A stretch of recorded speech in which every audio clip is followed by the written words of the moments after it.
Hello, ನಮಸ್ಕಾರ. Welcome to Nalamaharani Kairuchi. ನಿಮ್ಮೆಲ್ಲರಿಗೂ ನನ್ನ ಒಂದು ಕಿಚನ್ಗೆ ಸ್ವಾಗತ ಅಂತ ಹೇಳ್ತೀನಿ. ಅಂಡ್ ಆಲ್ಸೋ ತಮ್ಮೆಲ್ಲ ಆಲ್ರೆಡಿ ನೋಡಿರ್ತೀರ, ಗದಗ್ ಸ್ಪೆಷಲ್ ಆಗಿರೋಂತ ಬದ್ನೆಕಾಯಿ ಬಜ್ಜಿ ಮಾಡ್ತಾ ಇದೀನಿ ನಾನು. ಸೊ ಸೂಪರ್ ಆಗಿರುತ್ತೆ. ನಾನು ಇದನ್ನ ಎಷ್ಟು ಇಷ್ಟಪಟ್ಟು ತಿಂತೀನಿ ಅಂತಂದ್ರೆ ನೀವು ಕೂಡ ಮನೇಲಿ ಒಂದ್ಸರಿ ಮಾಡ್ಕೊಳ್ಳಿ, ಸಕ್ಕತ್ತಾಗಿರುತ್ತೆ. ಸೊ ಅದಕ್ಕೆ ಏನೇನ್ ಬೇಕು ಇಂಗ್ರೀಡಿಯೆಂಟ್ಸ್ ಅಂತ ನೋಡ್ಕೊಳ್ಳೋದಕ್ಕಿಂತ ಮುಂಚೆ, ನಾನು ಉತ್ತರ ಕರ್ನಾಟಕ ಒಂದು ರೆಸಿಪಿ ಮಾಡ್ತಾ ಇದ್ದೀನಿ ಅಂತ ಅಂದ್ರೆ ಆ ಲ್ಯಾಂಗ್ವೇಜ್ ಅಲ್ಲಿ ಮಾತಾಡ್ಕೊಂಡು ಹೇಳಿದ್ರೆ ನೀವು ಕೇಳೋ ಅಂತ ಕಿವಿ ಕೂಡ ಸ್ವಲ್ಪ ಇಂಪಾಗಿರುತ್ತಲ್ವಾ. ಸೊ ಏನ್ರಿ, ನಾನೀಗ ಉತ್ತರ ಕರ್ನಾಟಕ ಲ್ಯಾಂಗ್ವೇಜ್ ಒಳಗ ನಿಮ್ಗ ಪರಿಚಯ ಮಾಡ್ಕೊಟ್ ಬಿಡ್ಲಿ. ಬರ್ರಿ, ಇವತ್ತು ನಾನು ಬದ್ನಿಕಾಯಿ ಬಜ್ಜಿ ಮಾಡಾಕತ್ತೇನಲ್ಲ, ಅದಕ್ಕೆ ಏನೇನ್ ಇಂಗ್ರೀಡಿಯೆಂಟ್ಸ್ ಬೇಕಂತ ತೋರಿಸ್ತೇನೆ ನಿಮ್ಗ. ಓಕೆ, ಈಗ ಮೊದ್ಲೇದಾಗ ಏನ್ ಬೇಕಂತಂದ್ರ ಮೊದಲನೇದಾಗಿ ಬದ್ನಿಕಾಯಿ ಬೇಕು.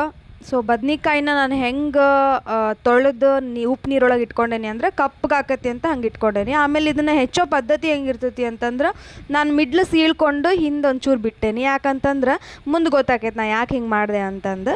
ಸೊ ಅದನ್ನು ನೀರಾಗಿ ಹಾಕಿಟ್ಟೇನಿ, ಮಸಾಲೆ ತುಂಬಕ್ಕೆ ಅನುಕೂಲ ಆಕೈತಿ ಅಂತಂದು ಹಂಗೆ ಮಾಡೇನಿ. ನೆಕ್ಸ್ಟ್ ನಮಗೆ ಏನು ಬೇಕಂತಂದ್ರೆ ಇಂಗ್ರೀಡಿಯೆಂಟ್ಸ್ ಹಸಿಮೆಣ್ಸಿನ್ಕಾಯಿ, ಬೆಳ್ಳುಳ್ಳಿ, ಶುಂಠಿ, ಹಂಗೆ ಜೀರಿಗೆ ಬೇಕು. ಅದಾದಮೇಲೆ ಇಲ್ಲಿ ಪುದೀನ ಸೊಪ್ಪು ಆಮೇಲೆ ಕೊತ್ತಂಬರಿ ಸೊಪ್ಪನ್ನ ತೊಗೊಂಡೇನಿ, ತೊಳೆದು ಹೆಚ್ಚಿ ಇಟ್ಕೊಂಡೇನಿ. ನಿಮ್ಗೆ 1 ಕಪ್ ಆಗಷ್ಟು ನೀವು ಅಳತಿ ಮಾಡ್ಕೊಳ್ರಿ. ಆಮೇಲೆ ಇಲ್ಲಿ ಹಸಿ ಕಡಲೆ ಹಿಟ್ಟು ಇಟ್ಕೊಂಡೇನಿ. ಆಮೇಲೆ ಅಜ್ವಾಯಿನ, ಅರಿಶಿನದ ಪುಡಿ, ಸೋಡಾ ಪುಡಿ, ಆಮೇಲೆ ರುಚಿಗೆ ತಕ್ಕಷ್ಟು ಉಪ್ಪು ಬೇಕು ನಮಗೆ. ಸೊ ಇದು 4 ಒಂದೊಂದು ಹಾಫ್ ಸ್ಪೂನ್ ತೆಗೆದು ಇಟ್ಕೊಂಡೇನಿ. ಈಗ ನಾನು ಏನು ಮಾಡಾಕತ್ತೀನಿ ಅಂತಂದ್ರೆ, ಜಾರಿಗೆ ಮಸಾಲೆ ರುಬ್ಕೋಬೇಕಲ್ಲ, ಹಾಗಾಗಿ ಹಸಿಮೆಣ್ಸಿನ್ಕಾಯಿ, ಬೆಳ್ಳುಳ್ಳಿ, ಶುಂಠಿ, ಆಮೇಲೆ ಜೀರಿಗೆ ಹಾಕೇನಿ. ಆಮೇಲೆ ಇಲ್ಲಿ ಪುದೀನ ಸೊಪ್ಪು ಮತ್ತು ಕೊತ್ತಂಬರಿ ಸೊಪ್ಪು ಇದನ್ನು ಈಗ ಒಂದು ಗರ್ರ್ ಅಂತ ಅನ್ಸ್ಕೊಂಬರಂಬ. ಸೊ ಈಗ ಇದನ್ನು ರುಬ್ಕೊಂಡು ಬಂದೇವಿ. ಇದನ್ನು ಒಂದು ಪಾತ್ರೆ ಒಳಗೆ ತಗೊಳ್ಳೋಣ ಅಂತ. ಸೊ ಒಂದು ಬೌಲಿಗೆ ತಗೊಂಡೇನಿ. ಸೊ ಈಗ ನಾನು ಒಂದು ಬೌಲ್ ಹಸಿ ಕಡ್ಲೆ ಹಿಟ್ಟು ಹಾಕೊಳಕತ್ತೇನಿ, ಅಂದ್ರೆ ಬಜ್ಜಿ ಹಿಟ್ಟು. ಇದಕ್ಕೆ ಈಗ ನಾನು ಏನು ಮಿಕ್ಸ್ ಮಾಡ್ಕೊತೀನಿ ಅಂದ್ರೆ ಅರಿಶಿನ, ಅಜ್ವಾಯಿನ, ಉಪ್ಪು, ಸೋಡಾ. ಓಕೆನಾ, ಇದನ್ನು ಈಗ ನೀಟಾಗಿ ಮಿಕ್ಸ್ ಮಾಡ್ಕೊಳೋಣ. ಅಂದರೆ ಎಲ್ಲ ಒಂದು ಸ್ವಲ್ಪ ಹಿಟ್ಟಿಗೆ ಎಲ್ಲ ಕಡೆನೂ ಅದು ಮಿಕ್ಸ್ ಆಗ್ಬೇಕಲ್ಲ ನೀಟಾಗಿ, ಹಂಗಾಗಿ ಮಿಕ್ಸ್ ಮಾಡ್ಕೋಬೇಕು. ಸೊ ಇದನ್ನು ಆದಷ್ಟು ನಾವು ಹೆಂಗೆ ಮಿಕ್ಸ್ ಮಾಡ್ಕೋಬೇಕು ಅಂತಂದ್ರೆ, ಭಾಳ ನೀರು ಹಾಕ್ಕೊಂಡು ಅಳುಕು ಮಾಡ್ಕೊಳ್ಳೋದಕ್ಕಿಂತ, ಆಮೇಲೆ ಸ್ವಲ್ಪ ನೀರು ಹಾಕ್ಕೊಂಡು ಗಟ್ಟಿ ಮಾಡ್ಕೊಳ್ಳೋದಕ್ಕಿಂತ ನಾ ಕನ್ಸಿಸ್ಟೆನ್ಸಿ ತೋರಿಸ್ತೇನೆ ನಿಮಗೆ ಅದು ಹೆಂಗೆ ಹದವಾಗಿ ಮಾಡ್ಕೋಬೇಕಂತಂದು.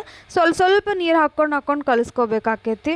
ಯಾಕಂತಂದ್ರೆ ಅಳುಕು ಆಗ್ಬಿಟ್ರೆ ಮತ್ತೆ ಹಿಟ್ಟು ಹಾಕ್ಕೋಬೇಕು, ಇದೆಲ್ಲ ಆಗಬಾರ್ದಲ್ಲ. ಸೊ ಹಾಗಾಗಿ ಎಷ್ಟು ಅಳತಿ ತೊಗೊತೀವಿ, ಅಳತಿ ಭಾಳ ಇಂಪಾರ್ಟೆಂಟ್ ಆಕೈತ್ರಿ. ಸೊ ಹಾಗಾಗಿ ನಾವು ಈ ಕಡೆ ಗಟ್ಟಿನೂ ಅಲ್ಲ, ಈ ಕಡೆ ಭಾಳ ತೆಳುನೂ ಅಲ್ಲ ಅನ್ನೋ ಥರ ಕಲಿಸ್ಕೋಬೇಕಾಕೈತಿ. ಹಾಗೆ ಇಲ್ಲಿ ಸೈಡಿಗೆ ನಾನು ಪಾತ್ರೆ ಇಟ್ಕೊಂಡು ಈಗ ನಾವು ಮಿರ್ಚಿ ಮಾಡೋದ್ರಿಂದ ಅದು ಡೀಪ್ ಫ್ರೈ ಆಗಬೇಕಾಕೈತಲ್ರಿ.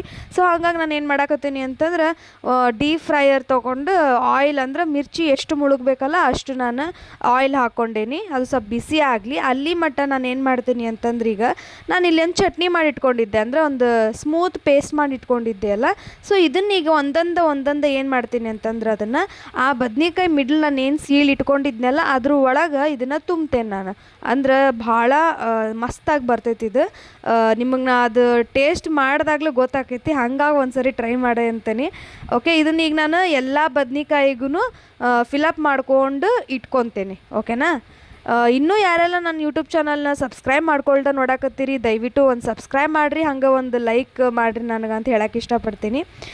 ನೋಡ್ಬೋದು ಈಗ ಎಲ್ಲ ನಾನು ಈಗ ಅದನ್ನು ಫಿಲಪ್ ಮಾಡೇನಿ, ಒಳಗೆ ಎಲ್ಲ ಮಸಾಲೆ ತುಂಬಿ ಇಟ್ಟೇನಿ ನಾನೀಗ. ಈಗೇನು ಮಾಡ್ತೀನಿ ಅಂತಂದ್ರೆ, ಹಿಟ್ಟೊಳಗೆ ಅದು ಬಿಡ್ತೇವೆ. ಬಟ್ ಅದು ಭಾಳ ಇಂಪಾರ್ಟೆಂಟ್ ಆಕೈತಿ. ಯಾಕಂದ್ರೆ ನಾವು ಮಸಾಲೆ ಮಾಡ್ಕೊಂಡಿರೋದು ಏನು ಇರ್ತೈತಲ್ರಿ, ಅದು ಆ ಹಿಟ್ಟಿಗೆ ಮಿಕ್ಸ್ ಆಗಕ್ಕೆ ಸ್ಟಾರ್ಟ್ ಆಕೈತಿ. ಸೊ ಹಾಗಾಗಿ ನಾವು ಫಿಲಪ್ ಮಾಡೋದು ಭಾಳ ಅಂದ್ರೆ ಭಾಳ ಇಂಪಾರ್ಟೆಂಟ್ ಆಕೈತಿ. ಸೊ ಈಗ ಇದನ್ನು ಹಿಟ್ಟೊಳಗೆ ಎದ್ದು ಎಣ್ಣೆಗೆ ಬಿಟ್ರೆ ಭಾರಿ ಮಸ್ತ್ ಆಕೈತೆ ನೋಡಿರಿ. ಸೊ ಈಗ ನಾನು ನೋಡಿರಿ ಏನು ಮಾಡ್ತೀನಿ ಅಂದ್ರೆ, ಹಿಟ್ಟೊಳಗೆ ಈಗ ಎದ್ಕೊಂಡೇನಿ. ಓಕೆ, ಈಗ ಫುಲ್ ಫಿಲಪ್ ಆಗ್ಬೇಕದು, ಒಂಚೂರು ಹಿಟ್ಟು ಬಿಡಬಾರ್ದು. ಅಲ್ಲಿ ಇಲ್ಲಿ ಬಿಟ್ರೆ ಅದೊಂದು ಸ್ಟಫಿಂಗ್ ಭಾಳ ಇದಾಗ್ಬಿಡ್ತೈತಿ. ಸೊ ನೋಡಿರಿ ಈಗ ನಾನು ಇದನ್ನು ಎಣ್ಣೆಗೆ ಬಿಡಾಕತ್ತೇನಿ. ಸೊ ಇದು ಮಸ್ತ್ ಡೀಪ್ ಫ್ರೈ ಆಗಬೇಕು, ಭಾಳ ಮಸ್ತ್ ಬರ್ತಾವೆ.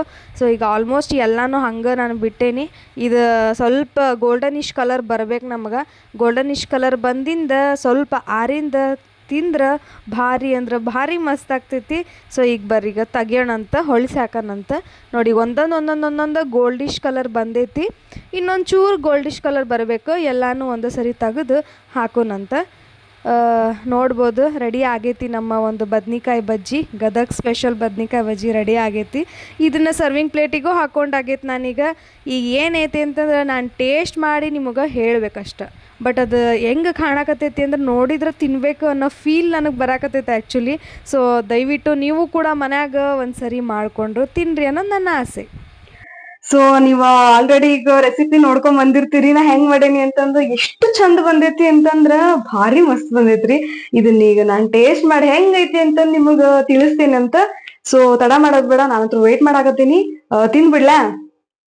ಸೊ ಒಂದು ಟೇಸ್ಟ್ ಮಾಡ್ತೀನಿ ನೋಡ್ರಿ. ಈಗ ಟೇಸ್ಟ್ ಮಾಡ್ತೀನಿ.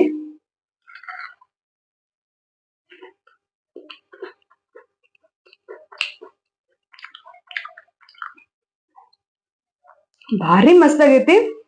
ಬದ್ನಿಕಾಯಿ ಬಜ್ಜಿ ಅಂತ ನಿಜವಾಗ್ಲೂ ಅನ್ಸಾಕತ್ತಿಲ್ರಿ ನನಗ. ನಿಜ ಭಾರಿ ಇದ್ರ ಭಾರಿ ಮಸ್ತ್ ಆಗೈತಿ. ನೀವು ಮನ್ಯಾಗ ಒಂದ್ಸರಿ ಟ್ರೈ ಮಾಡ್ರಿ ಅಂತ ಹೇಳ್ತೇನೆ ನಾನು. ನೋಡಿದ್ರಲ್ಲ ನಾನ್ ಇವತ್ ಏನ್ ಮಾಡಿದ್ದೆ ಅಂತಂದ ಬದ್ನಿಕಾಯಿ ಬಜ್ಜಿ ಮಾಡಿದ್ದೆ. ಸೊ ಇದೆಲ್ಲ ನಿಮ್ಗೆ ಇಷ್ಟ ಆಗೈತಿ ಅಂತ ನಾ ಅನ್ಕೊಂಡೇನಿ.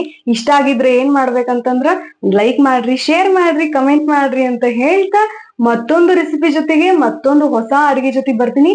ಅಲ್ಲಿವರೆಗೂ ಬಾಯ್.